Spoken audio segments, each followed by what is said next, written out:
Buenos días a todos, bienvenidos al primer Congreso Internacional de Actividad Física y Salud en Población General, Clínica y Especial. Yo soy Jorge Menéndez, investigador del Grupo NECODOR de la Universidad Rey Juan Carlos, y voy a dar esta pequeña charla sobre los efectos del ejercicio en la intensidad del dolor en pacientes con neuropatía periférica. En primer lugar, tenemos que tener en cuenta que la neuropatía periférica engloba distintas etiquetas diagnósticas. Vamos a encontrar mucha heterogeneidad y eso habrá que tenerlo en cuenta a la hora de valorar los resultados de esta pequeña revisión. Aquí encontramos desde una neuropatía por causas traumáticas y iatrogénicas hasta polineuropatías metabólicas o tóxicas, como puede ser la neuropatía diabética o la neuropatía inducida por quimioterapia. Entonces, como digo, vamos a encontrar cuadros clínicos muy diversos. En cuanto al tratamiento, ahora tenemos una primera línea de tratamiento que sería el tratamiento farmacológico. Vemos que los estudios con más población o los que más se han investigado sería tratamiento con pregabalina, gabapentina o incluso inhibidores de la recaptación de serotonina.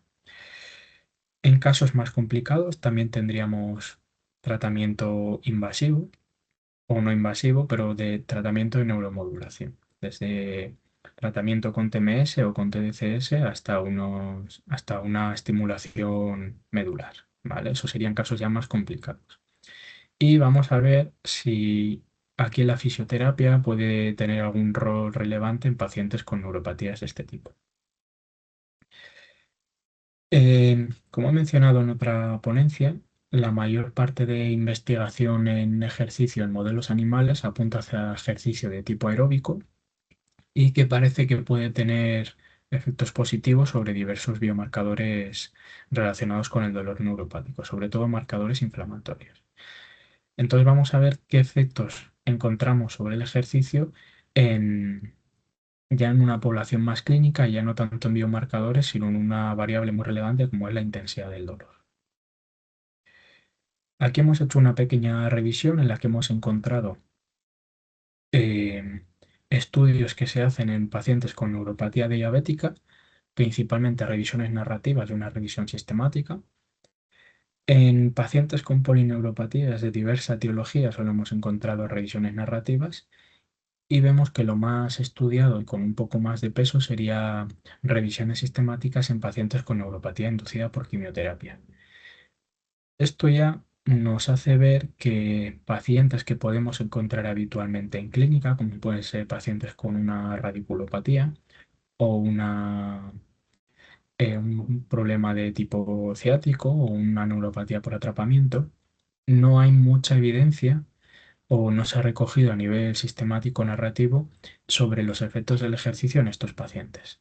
Y aquí lo que encontramos sí que es efectos del ejercicio, pero en casos con polineuropatía, que además van a ir asociadas a un componente metabólico fuerte, pues por ejemplo en el caso de la neuropatía diabética o quimioterapia, o por quimioterapia. Si empezamos por esta última, que es la que más artículos o más evidencia parecía tener, em, primero encontramos que cuando se produce una neuropatía inducida por quimioterapia, hay distintos tratamientos de quimioterapia que pueden afectar al nervio a distintos niveles, ¿vale? Lo más común serían los taxanos, como el Paclitaxel, que es el que se suele emplear en modelos animales, pero también encontramos otro tipo de medicamentos.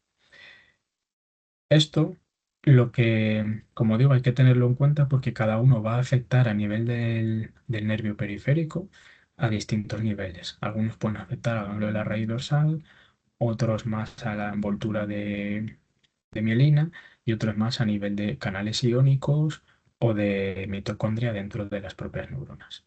Sin embargo, la presentación clínica es un poco la característica o la propia de las polineuropatías, que serían miembros a nivel distal, miembros superiores e inferiores, con esa especie de distribución que se suele decir en guantes y calcetines.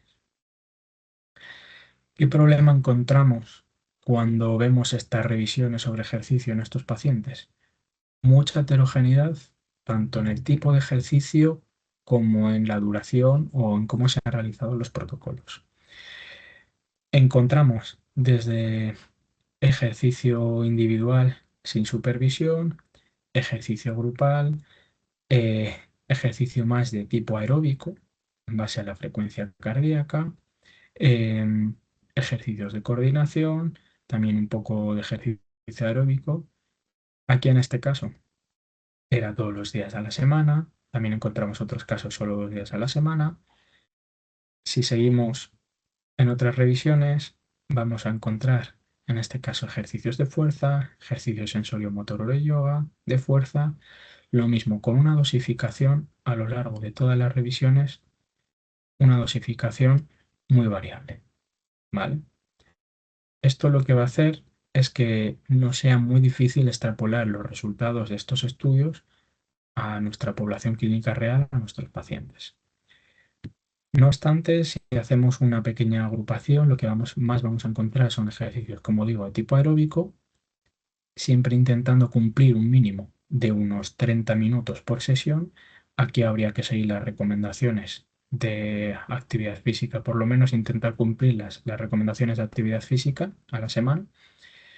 Y los protocolos, lo más bajo que hemos encontrado es de 2 semanas hasta alcanzando las 12 semanas, aunque ya sabemos que con 2 semanas no vamos a conseguir unas adaptaciones o unos cambios metabólicos, y menos en pacientes de este tipo que cuentan con una patología seria de base.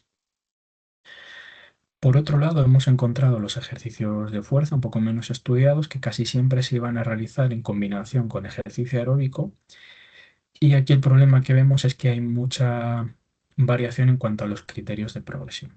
¿Vale? Hay estudios en los que no especificaban si se realizaba en base a la RM o qué progresión se hacía por semana, entonces eso nos va a limitar mucho los resultados. Por otro lado, encontrábamos los ejercicios un poco de sensorio-motores o ejercicios de equilibrio. Hay que tener en cuenta que en neuropatías o polineuropatías de este tipo, la afectación de la sensibilidad, la afectación del equilibrio es un síntoma bastante marcado, aunque no tenga por qué ir tan relacionado con el dolor, pero bueno, eso explica por qué se ha incluido en tantos estudios. Si tuviéramos que sacar un apunte clínico a estas revisiones, lo que sería como el sweet spot, el punto un poco más útil a la hora de protocolizar ejercicios, sería una mezcla entre ejercicio aeróbico y fuerza, por lo menos con 30 minutos por sesión, intentando superar unas 4 u 8 semanas por lo menos de protocolo. Si seguimos por otro lado hacia la neuropatía diabética, aquí encontramos que la neuropatía diabética puede tener una presentación clínica más variada, desde una polineuropatía muy similar a lo que encontrábamos en quimioterapia, hasta una afectación más de mononeuropatía, ya sea en una raíz o en un nervio periférico, o también podemos encontrar neuropatías más de tipo autonómico que quizás no sea más difícil de diagnosticar y evaluar. Aquí había menos evidencia, pero sí que encontramos criterios un poco de inicio o de progresión más objetivos. La mayoría se hacía en base al consumo máximo de oxígeno o también en cuanto a la frecuencia cardíaca, pero esto nos hace mucho más fácil poder extrapolarlo a la hora de tratar un paciente. Como vemos, la mayoría de estudios superaba por unas 8 semanas de protocolo. Y sin embargo, una característica que encontramos aquí es que el dolor no es siempre la variable principal. ¿Qué es lo que encontramos en pacientes con neuropatía o polineuropatía diabética?